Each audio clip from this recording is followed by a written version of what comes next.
Thanks, Carl. Is this working? I'll do my joke. Do your joke. How many roadies does it take to change a light bulb? How many roadies does it take to change a light bulb? 2, 1, 2. Hey. That's Thank good. you very much, yeah. That's the best reaction. I'm So, getting jealous already. We've got a nice groan there. But this is my presentation, Text, Lines and Videotape, which is basically death by PowerPoint. So just imagine you're at work. What I wanted to talk about, it's a bit low contrast there, but these are the main points here. So we're going to be looking at what is teletext, what the archive value and the status of teletext is, how we recover teletext from videotape, some highlights and some early pages, some weird and wonderful bits, and what the holy grails are, and then our finally section. So, starting from the very beginning, I mean, what is teletext? Before teletext in the 1970s, we basically had 3 TV channels, BBC One, BBC Two, ITV, and that was it, and you watched whatever was broadcast at you by those channels. When teletext came along, it gave us control of the TV, so you could choose which page you wanted to read, choose what information you wanted to read, and whatever it was you wanted to look up. So it was developed in the early 70s, and the original idea for teletext was that it was going to be a medium for broadcasting subtitles for the hard of hearing. But they then realised that they could expand it into a text magazine that could be visible to everyone. So we're talking about 1971, 72 now, and the BBC developed CFAX, and the IBA, on the ITV side, developed Oracle. Now, they were 2 different systems to start with, but they got together with a manufacturers organisation, BREMA, the British Radio Equipment Manufacturers Association, because they'd have to make the sets, to come up with a standard. And the first teletext standard was introduced in 1974. And there's a picture of teletext from 1978. So interesting about this picture here is that we've got big black lines down the weather page, which you might not be used to seeing. That's because we didn't have hold graphics in those days. It came along later.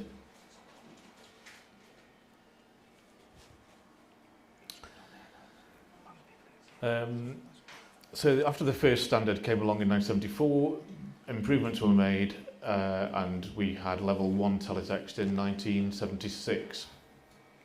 So that's the teletext we all know and love. So the original 1976 teletext didn't stand still. It evolved over time. First, it was in for the English speaking. It was because it would have been developed in the UK. It was for English only initially, but it was enhanced later on for other languages to become level 1.5. It then got enhanced further to have fast text added.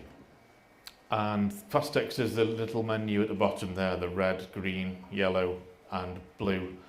And when you press those buttons, it takes you straight to that page rather than you having to type a page number in at the top right there. Levels 2.5 and 3.5 were defined and entered service. So pages do exist, like this one, which is a level 2.5 page. The differences between level 1.5 and 2.5 is that we've got more colours. We've got a light green and a dark green, 2 different shades of red. I mean, you can even have orange, which you can't have on a normal teletext page. You can also change the colour of the borders. So instead of black, we can have a greenish background like we've got here. So there's lots of additional features in level 2.5 and 3.5, but they are a pig to work with. They're very, very difficult to work with. There's few people who could design pages using those levels, because it's complicated. You basically have to. It's like a computer program. in normal teletext, you've got all these squares, you've got 40 by 25 squares, and you can put a character in, or you can put a graphic in. With level 2.5, you have to move a cursor. So in order to put these round balls in, you'd have to move the cursor to that place there and enter a code that looked up the character for this ball. It's a lot more complicated, and it runs like a computer program. So you have to be a bit of a programmer in order to design a page with level 2.5 teletext. Levels 4 and 5 were proposed, but only existed as test services. So yeah, with level 4 we do have a description for level 4 teletext, and we have data for level 4 teletext, but the two don't seem to match. It was never standardised as such, so it was probably, you know, just in development, and the data I've got just doesn't match the specs that came out, so we were not able to make any sense of it. Level 4 basically enabled you to draw geometric shapes, squares, triangles, circles, on a teletext screen, a bit like, you know, a circle command on a ZX Spectrum, for example. It was that sort of thing. Level 5, the highest level of teletext, was photographic teletext, so you could actually put photographs on a teletext page. Those were demonstrated and tested, but they were never used in practice. Now, on a teletext page, you have line 0, which is the top, row 0, and it goes all the way down to row 24 at the bottom. But you could also have, but because of the way the hexadecimal works, which teletext runs on, you can have 32 rows. Obviously we can only see 24 of them, but that leaves, you know, some extra rows at the end of this, at the bottom, if you like, for us to use for something else. So this is how FastText works. FastText uses packet or row 27 to store its data in. But the BBC and ITV did data services that used all the other packets as well. Like, well, 31 is used for data, and if a teletext page is enhanced, like this one, that would use the late packets 26, 28 and 29 to enhance the page. So, what is the archive value of teletext? I mean, why even bother archiving teletext? Because, you know, we've users everywhere. We have newspaper archives, but if we have newspaper archives, why can't we have teletext archives? Each newspaper has an archive of its own, so why not teletext? I mean, teletext is you know, it's a good one to archive because it's non-partisan. So it's certainly a useful archive to have news-wise and content-wise. So it's, you know, it's just as relevant. It's because it's interesting from a historical, cultural and technical point of view. It's an early example of IT in the home, and it's a precursor to the internet. I mean, it works on, we've seen how a teletext page is made of rows. They're actually called packets in the description, and the internet works on packets. So it's kind of an early sort of front runner of packet-driven data. But a teletext also contains really early examples of digital art. So it's really good to be able to archive those and retrieve those. And it's also a good example of doing a lot with very little, because in the early days storage was at a premium. RAM was expensive. Teletext just uses 1,000 bytes really to store a page in, and with those 1,000 bytes you can do all sorts of graphics, you can put text in, you can have different colours, so you can do a lot with it even though there's not very much space. Teletext is also a useful source of programme schedule information. So we do have the BBC genome, of course, on the internet now to look up BBC programmes, but teletext schedules are probably more accurate than the BBC genome because of any late changing programme times, etc. If a programme overruns, then CFAX can be updated, whereas the Radio Times, which is where the genome gets its data from, won't have been updated. We don't have a genome for ITV, so it's a good source of schedule information for ITV programmes. People are always recovering old television programmes from videotape. People get the presentation, the programmes in between the programmes. The news is also retrieved from videotapes, but Teletext, the recovery of Teletext gives us something else to squeeze out of archived videotape, as well as the pictures. We can get the data out of it as well, some of which is quite interesting, as we'll see. So what is the archive status of Teletext, given that it's a useful thing to have? Broadcasters didn't keep Teletext longer than regulations required. They did have to keep Teletext for a while, just in case anybody complained, but it was only of the order of 60, 90 days, and then it would be deleted, and that was when the data could be stored. In the very, very early days of Teletext, once the page was typed over with a new page, it was gone. Yeah, there's very little remaining. The BBC does have some later pages, possibly left over from regulatory storage, when pages stored for regulation reasons, but not much remains.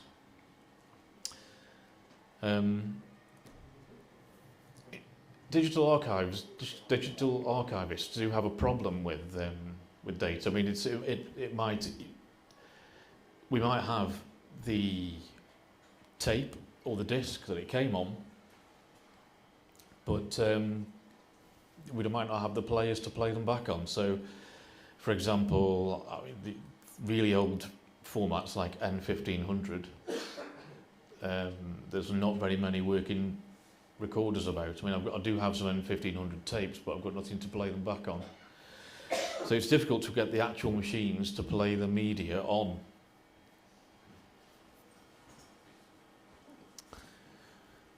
So there's an example of an archived page there. On this case, this has come from an Amiga, and the Amiga had a teletext adapter, and with the teletext adapter you could of course save pages, but you'd have to save them all individually, and they'd be in its own format. For example, here, so that's an example of that.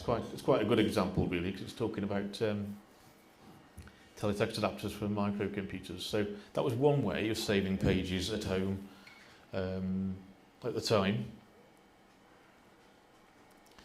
But before 2012, that was all we could do, really. It's just the pages that were saved at home, maybe the few on-screen shots. So there's not very much teletext about at all prior to 2012. But in 2011, Robertson released his VHS teletext software, which will actually read a videotape, process the video on that tape, and output teletext pages. This is an example of it here. So this is one of the first ones I did. This is from 2012.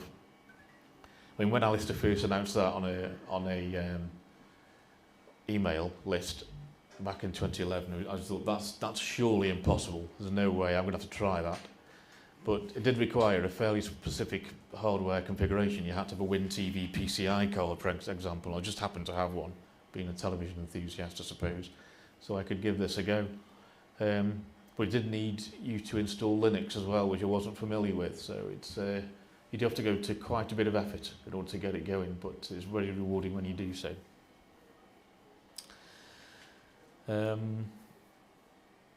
So we're talking about recovering teletext from videotape. What is the effect of video recording on teletext? I mean, everyone's tried pressing text on a videotape when you're playing it back, just to see if you can watch the teletext that was recorded earlier on. But when you do press the text button on your remote on a video recording, then nothing comes up generally. You might get the occasional bit of text flashing by when the signal's been clear enough for the decoder to read, but generally speaking, nothing. That's because the videotape, the video recorder, blurs the incoming signal so that teletext sets can't read it.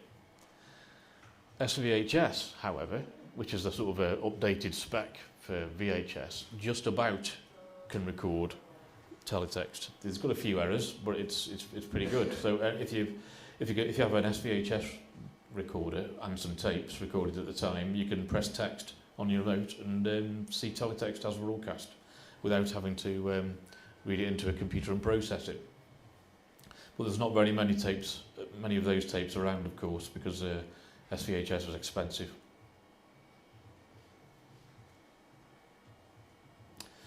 So teletext lives in something called the vertical blanking interval, which is an area of the TV screen.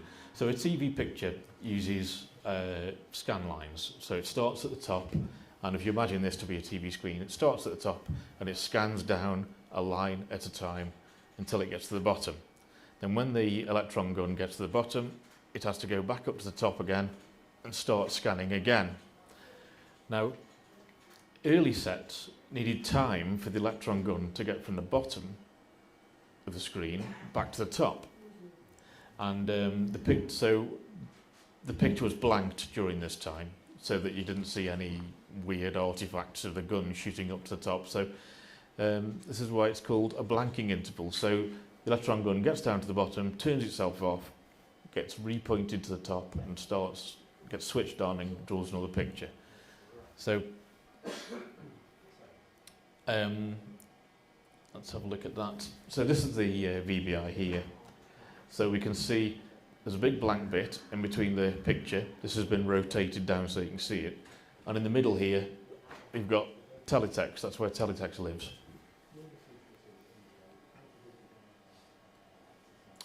So later sets didn't need the gap quite so much.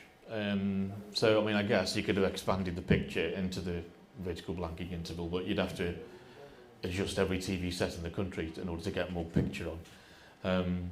So it was used for teletext instead, which is probably a better use. So other uses of this area, the vertical blanking interval here, these are teletext lines here with the swirly bit there. In between there, sandwiched in between the bottom there, you've got this weird blank thing there with and it starts off dark and gets lighter. That's a test signal. And I think that might be another teletext line at the bottom, yeah. So you can use the vertical blanking interval not only for teletext, but you can use it for time coding, you can use it for closed captions or subtitles, test signals as you've seen there, and you can put other data services in there as well. So as we've seen, it looks like a live signal looks like this. This is the picture of the data, really. So here you can see at the very end the white bits and black bits are very well defined, so you can easily see which is the white bit and which is the black bit. The white bit is a binary 1 digit. So that's a very clear signal. You have no problem in getting teletext decoded from that.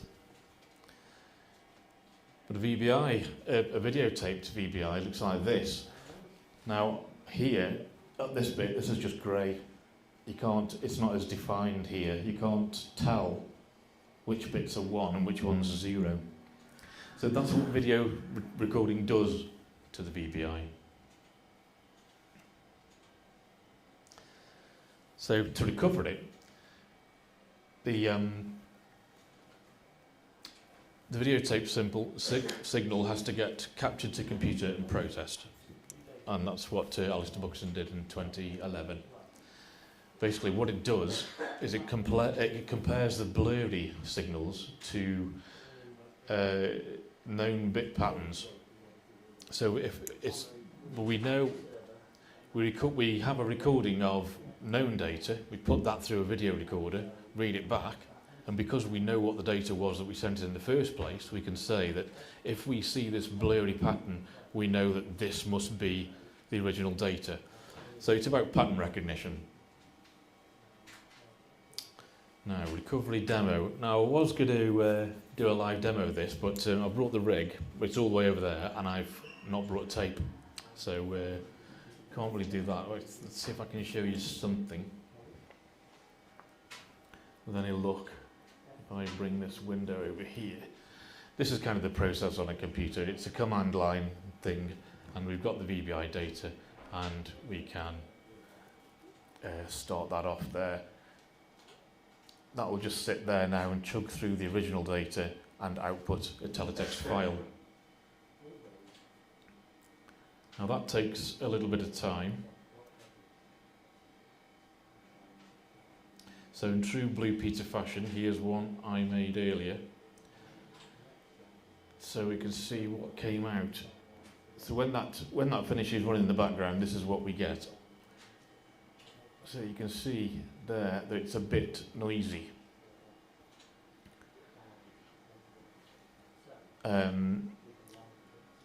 So what we have to do here is we record many copies of the same pages, and then we can combine them together. We can integrate them and say that, let's say this character here is F most of the time, E sometimes. You can have a vote on what that character is, and the software will decide that yes, that is supposed to be an F and not an E. So we can combine them and we can clean them up that way. So it's not perfect because we've lost data when VHS was recording it. Recovery demo, we've done that. What produces good results? We need about 20 or 30 minutes of recording. Some things really kill teletext anyway. Ghosting, teletext doesn't like even when it's broadcast live, so a video recording with ghosting on will really kill it off. If the signal's a bit weak, that won't help either. If a videotape has been dubbed from one video to another, that makes it even blurrier than it was before, so they don't work too well. It is possible to get some results out, but it's not great. Long play VHS tapes, again, low bandwidth, a bit blurrier. Sometimes they can work quite well, but they can often just be terrible. That's a bit dark, but the time-based correctors overwrite the vertical blanking area. So they just basically overwrite the teletext data. So if you do have a TBC, then they don't tend to help. They make the picture more stable, but they also overwrite the teletext. DVD recorders don't record the VBI at all. Betamax is generally better than VHS. It's a bit higher bandwidth. I haven't tried it with direct output from N1500 or V2000 formats. N1700, I don't get great results from that, unfortunately, but I've not done too many of them. But VHS dubs from an N1500 tape do yield some results, as we will see. So as a result of all this archiving, this is the sort of thing we can get out. So we can have a look at teletext over the years there, from the early days of CFAX through to Oracle, and then teletext over here.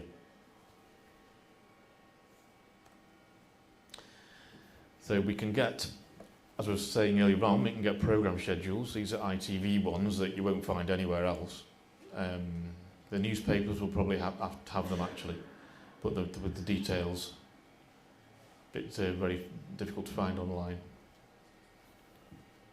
So yep, Teletext is a good source of program scheduling information. It can also tell you, in terms of schedules, it can tell you when the opt-outs are, which you might not necessarily be able to get anywhere else. So any researchers might be interested in what programs are broadcast when in a certain region, and Teletext is good for that. We can also get the Envision teletext out. So pages from CFAX and Daytime on 2, they were broadcast along with the normal signal. So we can fetch those pages from CFAX out from the original teletext broadcast.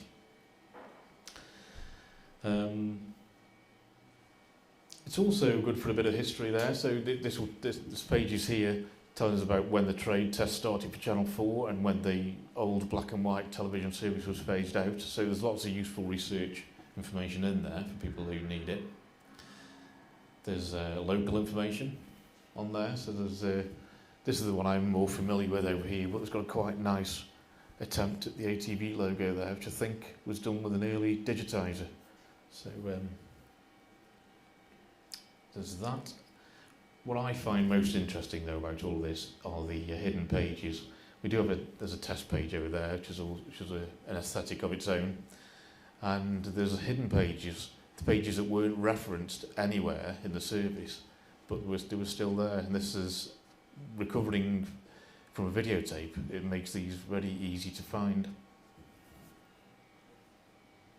So let's have a look at some of the more weird and wonderful things. So starting off with Bamboozle. I mean, a lot of people are familiar with Bamboozle. It was the Teletext quiz. It's a really innovative use of fast text. So with fast text, you can press the red, green, yellow and blue buttons to answer a question. And then depending on what button you pressed, it would take you to a certain page. The page would either be the next page in the quiz, in which case you got it right, or it would be a page that would say, no, you've got that question wrong, you've got to go back. We've got loads of those have been recovered. In fact, let's see if we can have a quick go of one. Right, here we go. So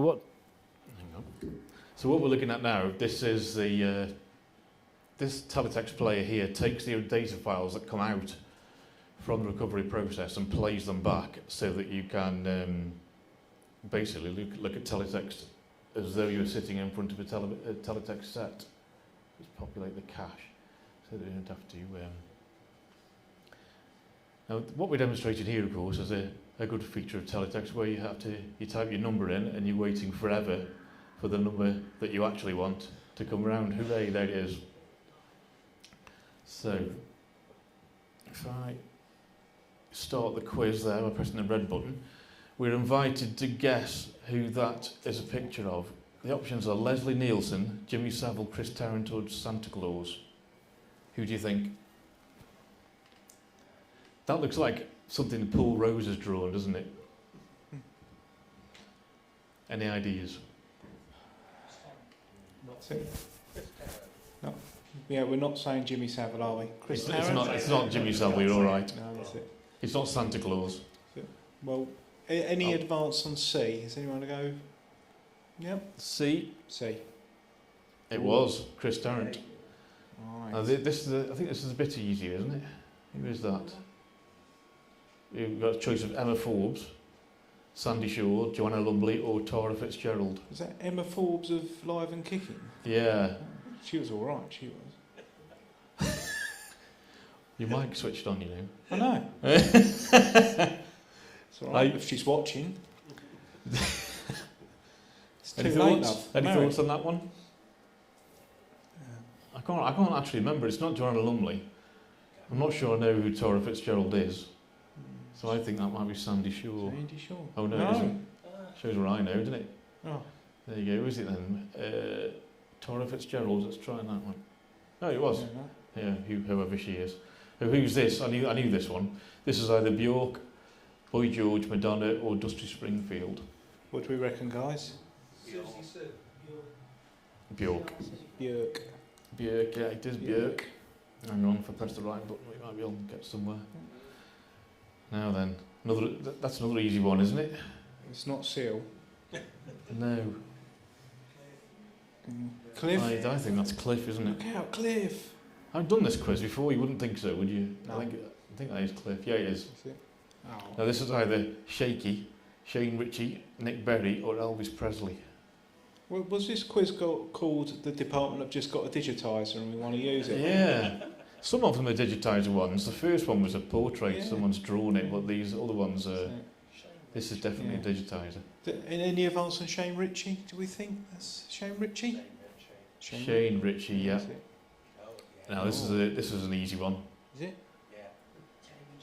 Jamie Lee Curtis. That's Jamie Lee Curtis all day long, innit? Anthony Perkins, James Dean, Sid Vicious or Elvis? James Dean or Sidney Vicious?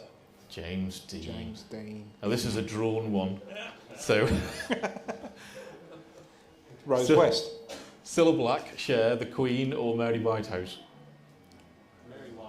Mary Whitehouse. Correct. How many of these are there? Selena Scott, Meg Ryan, Joanna Lumley or Rita Hayworth? She gave good face. Joanna Lumley. No. Oh, Yes, it was. Oh. Let's make this the last one. I think there's only 10. I bet it's Roseanne got- Barr, Dawn French, Joe Brandor, Tanita Tickerham. Oh, is that Tina Tickerham? I don't know. I think that's only because I remember this. I think it's Roseanne Barr. Yeah, it was. Right, that'll do. Otherwise, I thought there's only 5. So let me move that out of the way.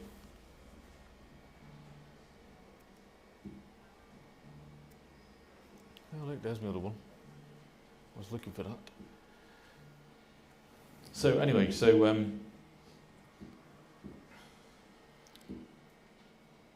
can't see my. I don't do many presentations, as you might have noticed. So hopefully, right. Ah yes. The next weird and wonderful one is Televox. Now this was a pay-per-view teletext service that was broadcast on ITV. And what you had to do was ring a premium number, so 0898 something, and then you'd have to train it with your voice, and it would give you a 4-digit number that you would type in the time bit up here. So there was a special button on your remote, and you could press that, and then it would flash, and you could type in some digits, and you typed your special number that they gave you in the corner there, and then it would show you the pages that you asked for. So you'd literally be on the phone talking. So you'd say 03 or *1, and then it would take you to the appropriate page. But the good thing is that we've got some. Let me show you some.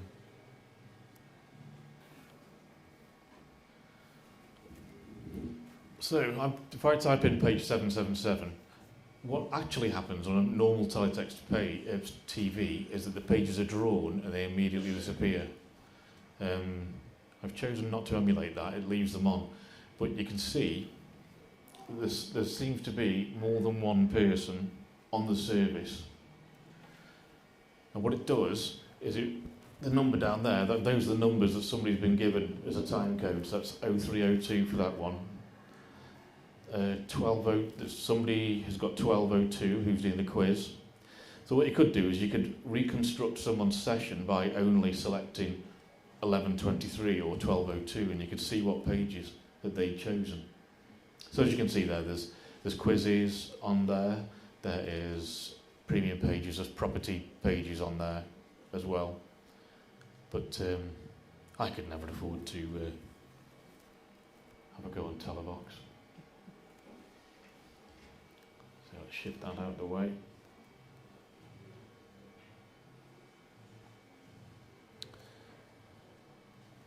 So this is another good use of teletext. In the late 90s, Sky Interactive and the Co-op launched a home banking service.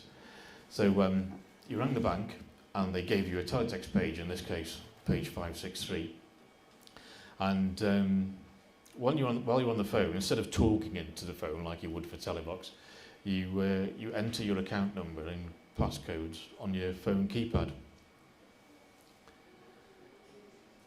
Now, this person doesn't seem to have much money. That was my bank account in the 90s, probably. I spend it all on the Televox.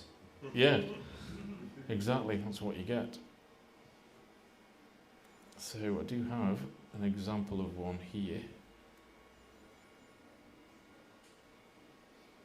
Hang on. Page 548. So this is a recovery of a Sky program here. The interactive pages are all on page magazine 5, so 5 something is the page number. And it's just ticking along there between 8 and 7.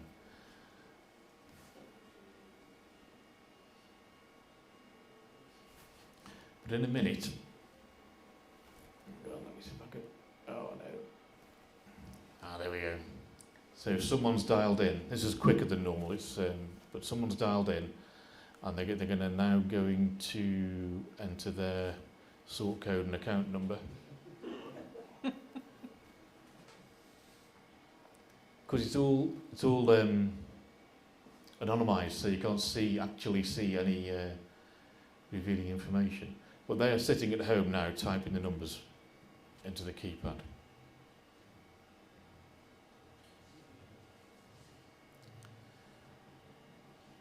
So it's a 4-digit PIN, so it's uber secure.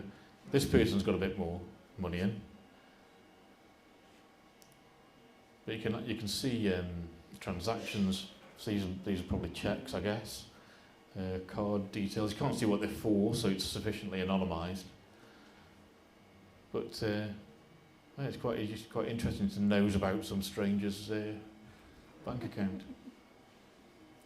So that was a novel use of Teletext. Let's see where else they go after this. Don't think they're on too long. Get home now thinking what some of these debit cards are.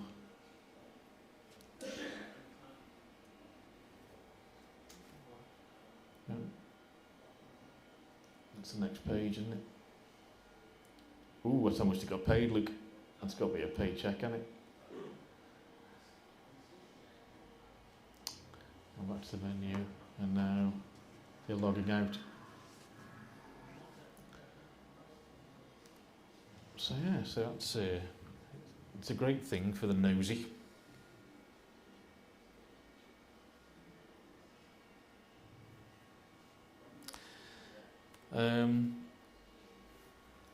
Yeah, another use for Teletext was press fax. And this was an internal data service used at the BBC. Although it did leak out occasionally, as we can see here. I'm not really quite sure what's going on with some of this data here. It's a data service. This is the data that's come out. It looks like some of the characters are always transposed. That says opt-out. That's newsroom southeast. And what it contains is, it contains things like what the next program is, what the next trail is, how long the trail is. I think Peter Quine will know a lot more about this than I do because he developed a later version for the BBC. But yeah, we don't have a format for this, so we can't decode it. But you can decode it with this box. This is the actual BBC press fax box. Ah. This was sent by Mark Pentler from BBC when they shut it down in about 2016. So this is yes, this is the actual press fax. There you go. You'd think we'd plan that, wouldn't you? But no. Thanks, Peter. Another BBC thing was Telefax. Now, I didn't know anything about this. I'd heard of press fax, but Telefax I'd never heard of. And then I found it in a data magazine from a recovery. Just looking at the data going past, I could see all these strange packets. So it's not broadcast as a normal teletext service, so you couldn't put a number in at home and read it. It was broadcast as data, so you needed a special data decoder box in order to be able to fetch these data out. But the data can be fished out from a recovery and displayed as seen here. So we do have a demo for that as well. So what I've done here is this isn't actually a teletext service, but this is wrong one.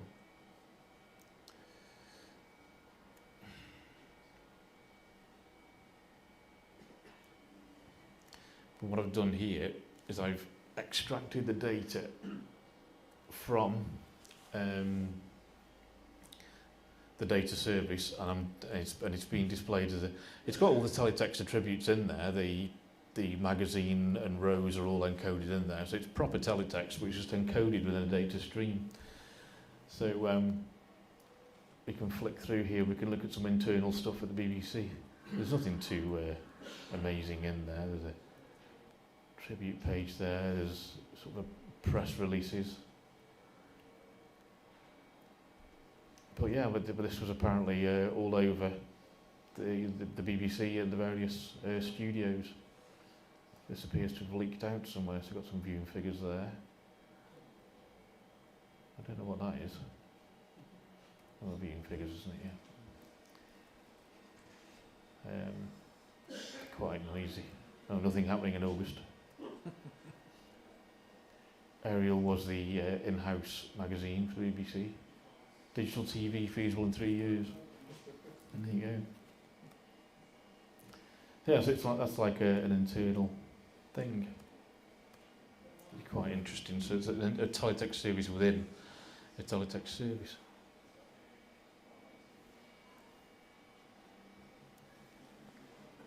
Right, what's my next weird and wonderful thing? Oh no, I haven't got a fifth one. Holy Grails. So these are the bits that we're really, well, what I'm looking for and we're looking for as, generally speaking, as a TV community. The things I really want to find are data from the 1974-75 tests, anything before 1980. I do have some data. I think we've got all the specs now to be able to decode the data, but actual teletext data itself would be very much welcomed. Difficult to come by because not very many people had video recorders in the 70s. We were looking for a good quality grab for the death throes of Oracle from the 31st of December 1992. That's done. We've done that one. I cover that on YouTube if you want to see that with a riveting commentary. And early stuff generally, really, because early teletext was very, it was quite chatty and fairly chummy, and because it kind of felt like it was only seen by a handful of people, which of course it probably was at the time. It was very much more of a sort of friendly service and not quite so newsy, and it kind of assumed, because a lot of the early viewers were electronics enthusiasts who built their own kit, there was features on there that would appeal to those sort of people, to techies. Some things we don't have. It would be nice to find this page. This was broadcast on in Shorten Show as part of the actual show, but it appears to have been a proper broadcast page, so you can see there when they actually recorded the episode and what time it was. So it'd be nice to find the original data for that. Apparently, I am told that the titles for Three of a Kind, the comedy show with Tracy Ullman, Lenny Henry and David Copperfield, the titles for that were in teletext. And within the show itself, they had a feature called Gag Facts, and that was done in teletext, but apparently they were broadcast over the TV, so you could view them with a teletext set. Someone says they remember seeing them. Whether that's true or not, I don't know, but that's something we can look out for. Something else we've got data for but no way to decode it is the low bit rate audio. So as part of the data packets, you can actually send audio, which the broadcasters, I believe, use for talkback and things. But it'll be really interesting to see what's there. I mean, Alistair's got some, I've got some, but we can't decode it. So it'll be interesting to see what audio was being broadcast over teletext using their data services. Data video was also a thing, so you could send video over teletext packets. Remarkably, must have been very low, slow TV sort of thing. Pressfax already talked about. What I'd really like to see is apparently the first editor for CFAX, Colin McIntyre, he used to send his wife messages on a hidden page to say, "I'll be home in an hour, put tea on." So it would be brilliant to find one of those. In terms of how it was hidden, it would probably just have been on a page that wasn't indexed, so it should be fairly obvious. It's not going to be hidden in data packets or anything like that, so that would be nice to find. But data from the early 70s, from the data from the 70s is quite hard to come by. I've got some examples of pages here. That's a very early CFAX from 1976. This one here is talking about how the teletext standard is changing. So it evolved a couple of times from 1974, there's a few changes made, but this is talking about the 1976 spec, which was the teletext that we know and love with hold and new background, etc., and all those things. So that's kind of a historical bit. You can get the charts are always a popular thing on the internet. People like seeing the teletext charts. There's one from 1976. It's quite eclectic, I would say. You've got Glenn Miller, Cliff Richard, Slade, Stats Quo, and Bitley Ocean. I've cleaned that up as well, you wouldn't think so, would you? So I'll miss those. Another early one from the other side. This is from Oracle from 1976. So you can see on that page there, they're saying during the present experiment, ITN news on Oracle was only transmitted from 10 till 6. So there just wouldn't be news outside those hours.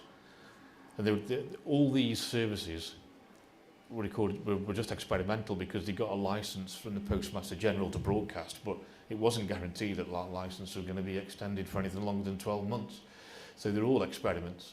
The people who invested in the Teletext kit, or the enthusiasts who built them, they didn't know that Teletext was going to be around in 2 years or not, so they might have spent all that money and done all that work for nothing.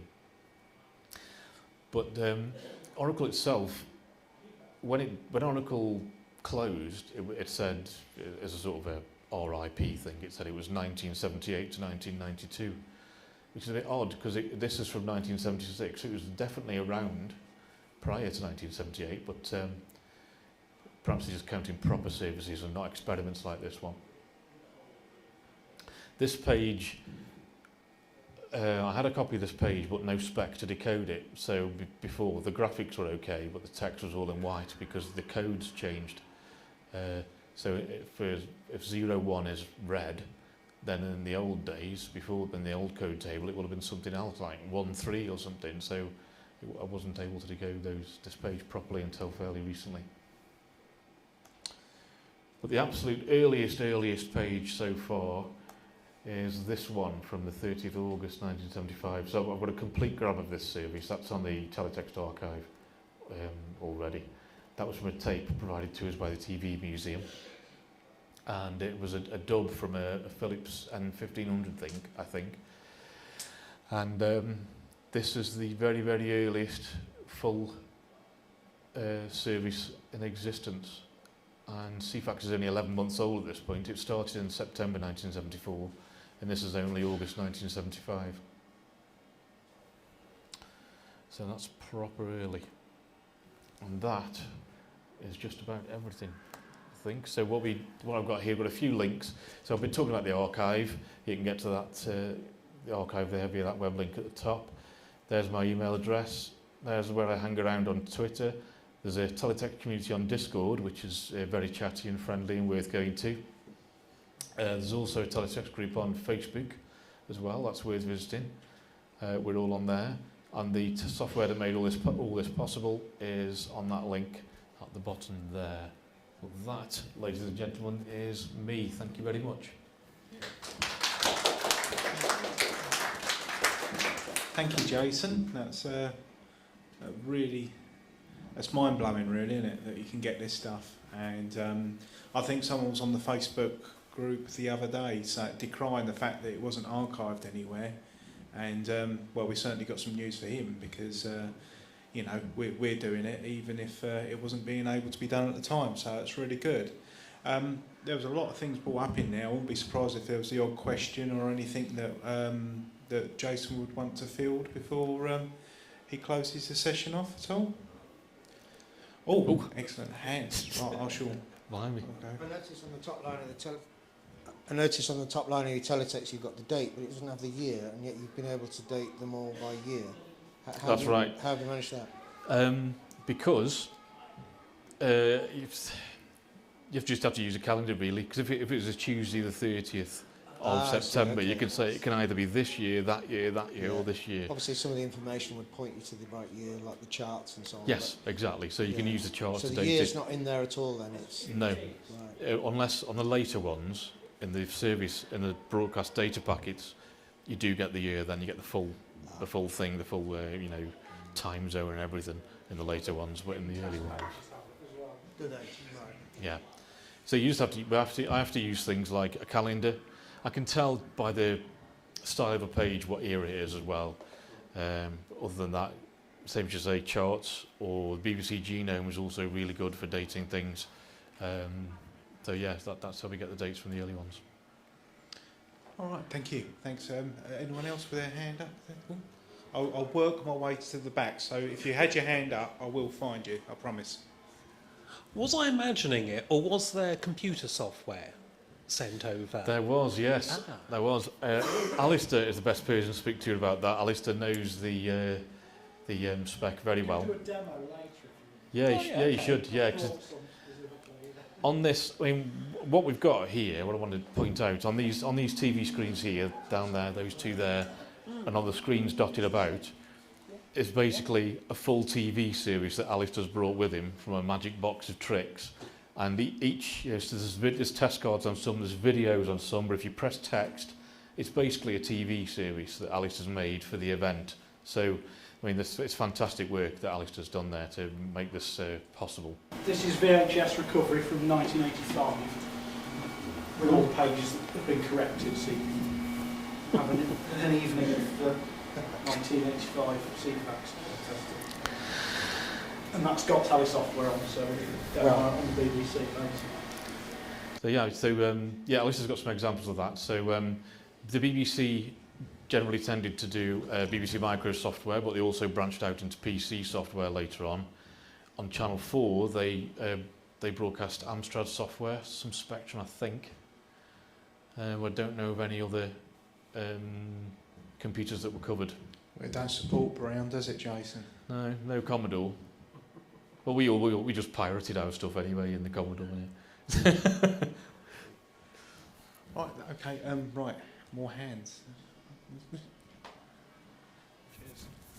You mentioned some of the interactive software where you rang in with a phone and accessed it that way. You said each person accessing it was assigned a slot. Was there like a limitation to those slots?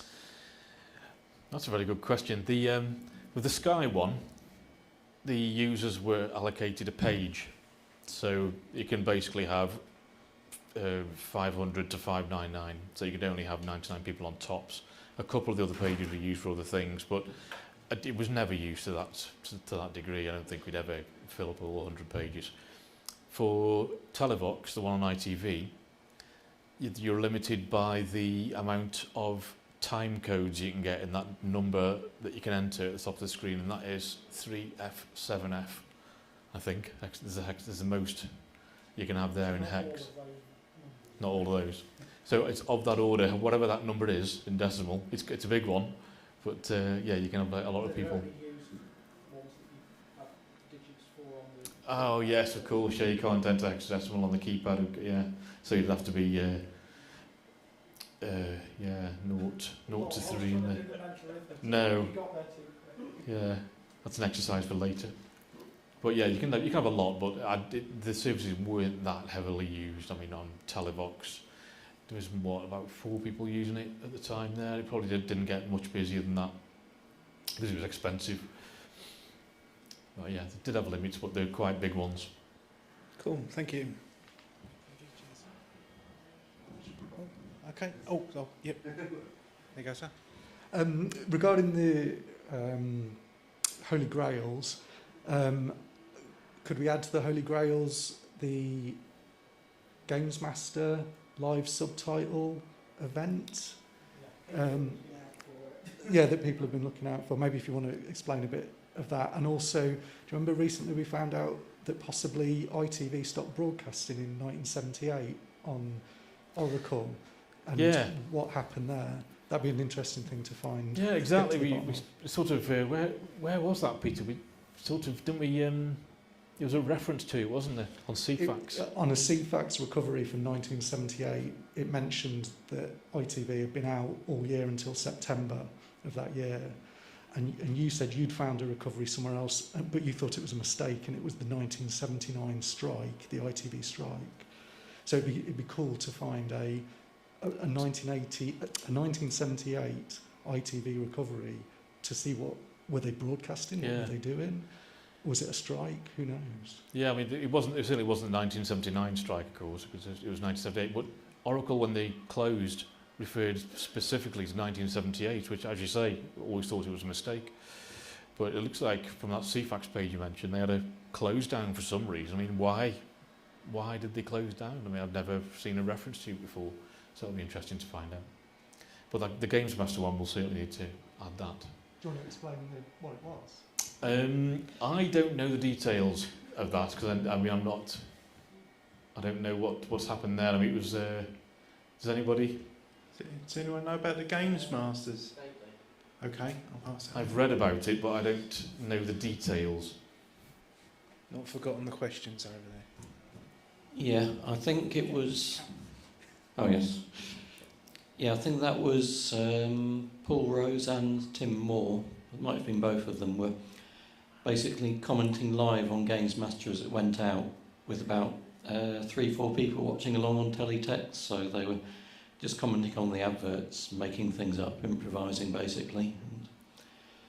That would be interesting to find. Yes, and quite tricky because unlike your news pages, which got refreshed on a cycle, this was a once and done, so it's a one shot on the tape, no multiple copies to compare. So, but really, it just depends on somebody having a VHS of Games Master.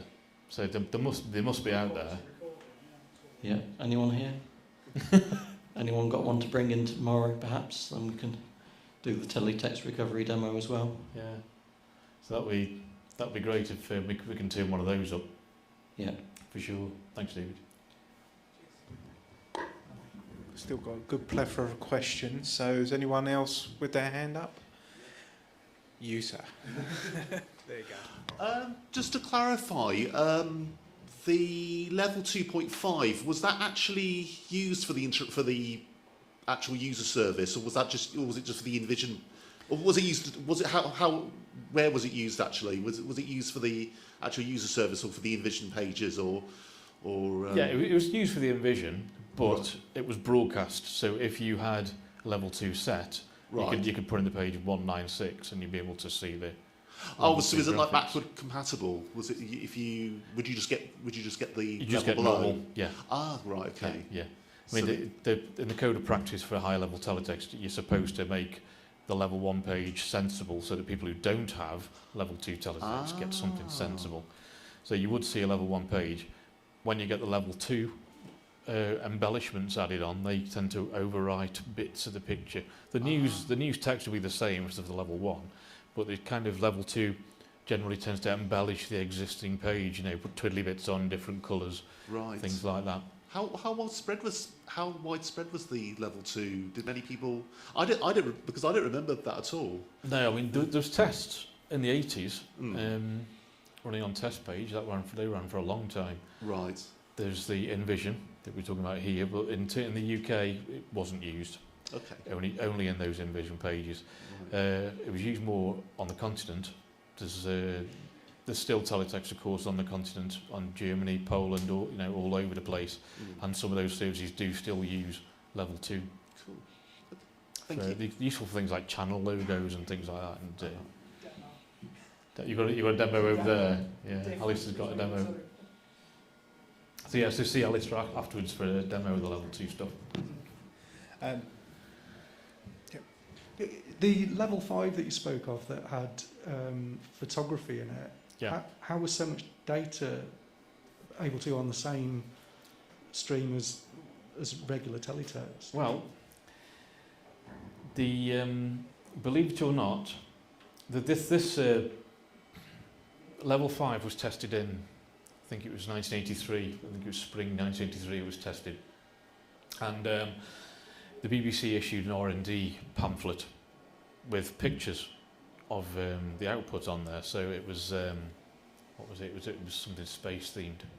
But you got text there in a fancier font on the screenshots, and you got actually photographs of Saturn and its moons, I think. It might have been about Voyager, I can't remember. Anyway, but it can't have been Voyager. Look at it. Anyway, it was space themed, and you got these photographs on there. They look like mock-ups, so as if to say, like, this is what's done. But I've actually found the data for those. So I've got the text that was on the screen at the same time, but I only found this fairly recently. I found the text, and it said BBC Experimental, and the exact text was there in the screenshots, but no pictures, of course. But I was looking in the wrong place. The text was on magazine 7, the pictures were in magazine 1. So it's all there. The data is there. You can see the pattern of the planets in the data, but I've not been able to decode it yet. So it's going to be in some weird early graphics format, isn't it? Yeah. So yeah, I think they're colour pictures. The pamphlet's in black and white, so I can't tell if they're colour or what. But so who knows what format they're in? Because this is really early digital photo format, you know. But yeah, the data has turned up unbelievably because it takes up so much space on the magazine that it can't have been broadcast very long. They'll have broadcast it while they were doing the demo and then turned it off because otherwise it'd be slowing people's teletext down. But yeah, that's a fairly recent find. Oh, right. Okay, yeah, there's a question there. As I'm walking over, I just want to ask you something about another Holy Grail. If you remember BBC Select, that had an encrypted thing that went out after close down. Yeah. I take it the chances of somebody having BBC Select then videoing something and then testing to see if it had a VBI on it would be nigh on zero, wouldn't they? I don't know. I mean, people that do have BBC Select recordings, it's whether. I mean, my guess would be it would just be normal CFAX. I don't read BBC Select and there was nothing special on it. Just normal CFAX. I don't even know about anything. Yeah. It might have been blank. So it could be something. There could actually be some hidden data on there somewhere, but there was no. It was either a normal Teletext service or no Teletext service. Yeah. So on BBC Select, Terence is saying that there was nothing special on there. It was either normal Teletext service or nothing. But it's not like you didn't get like because BBC Select had programs for nurses and things on, so there wasn't nurse text or anything. It's not the one that was in the clear, where they obviously used a switch between the clear and the encrypted. Yeah. So it could have changed when I went encrypted. But Yeah. Thank you. There you go. That's answered then, Carl. That's quick, wasn't it? That's one Holy Grail. Is there those services you mentioned that leaked out? I think Telefax was one of them, and there was another one you mentioned. Is there any clue or information about why that happened or how that happened? Well, in terms of the leakage, it doesn't seem to be always there, Pressfax. Telefax certainly isn't always there. I think it might be to do with regional CFAX. It might be the region it was recorded in. I suspect that if it was just sent, it was a way of distributing presentation information, Pressfax, to the regions so that they knew when the opt-outs were. Telefax, I mean, again, that might have been a feed to the regions so that the regions could, you know, record the data or whatever and play it out in their local centres. So it might just depend. Although I say it wasn't always there, it might be because one region sent it out and another one didn't. I don't know why. Sometimes it leaked and sometimes it didn't. It might just be as simple as BBC West did it, but BBC Northwest didn't, for example. So don't know yet. And that was just normal teletext, was it? They were it just had a specific page number or something like that. Telefax is normal teletext, and wrapped in another layer so that it could be broadcast alongside the normal teletext data. It was in row 31. Telefax is, so you wouldn't be able to see it on a normal teletext screen. So you'd have to. It's the data packet isn't big enough to encode an entire teletext line in one packet. It takes a couple of packets to describe one teletext row, which hopefully that's making sense. So, but because it's encoded, it takes up more than one packet. I'm here today. Thank you. Lovely. Okay. Anybody else for any additional questions? If you've got any other questions, I'll be knocking about, so feel free to come and ask them. I'll just show you some of this stuff as well if you're interested. Got some of it with me. Well, that is absolutely brilliant. I think a big hand for Jason. Thank you very much indeed. Absolutely brilliant. That's great. Lovely.